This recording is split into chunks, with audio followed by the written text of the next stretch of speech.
I'm going to go back to South Africa, establish some consulting relationships, and then actually come back to the Valley and act as a conduit or a liaison between the technology people here and media back in Africa, and link the two, find appropriate kind of partners for each other. Is that something that you had ever thought about before you came here?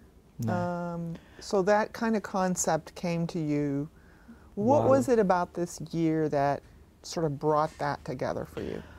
I think because when we arrived here, you're in Stanford, which is known as a computer science kind of leader, and you're in Silicon Valley. And then also looking at the meltdown that was happening in the print media, specifically in the US and in Europe, but which is going to be spreading to the rest of the world. And realizing that there's this big disjoint between newsrooms and content people and their misunderstanding of what's actually possible with the technology. And the gut reaction of a lot of the fellows, including myself initially, was to try and become a programmer. And kind of by halfway through the fellowship, the realization that it's impossible. We might be kind of hackers, we might need to acquire enough of the basic skills to understand and be able to speak to programmers, but we're never going to be able to really push the envelope conceptually in terms of algorithms and leading applications. So the idea was to rather connect journalists with engineers. And strangely, I don't see that happening in the US.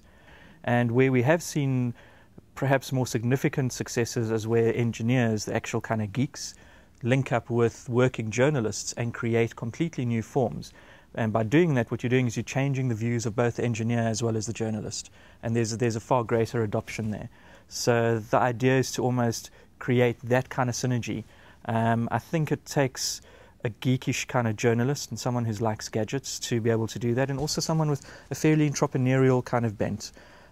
So I'd already dabbled kind of unwittingly with a lot of that back in South Africa, developing the software for the admin systems and developing new business models in the companies that I had been running. So I don't think there is a single business model. Right. I think that every market, every situation, every product is going to create its own version. So what I'm doing is, with another fellow, we've created a consultancy, and we're already, during the fellowship, managed to create a couple of commercial relationships where we've introduced people from Mexico, South Africa, to potential technology partners here.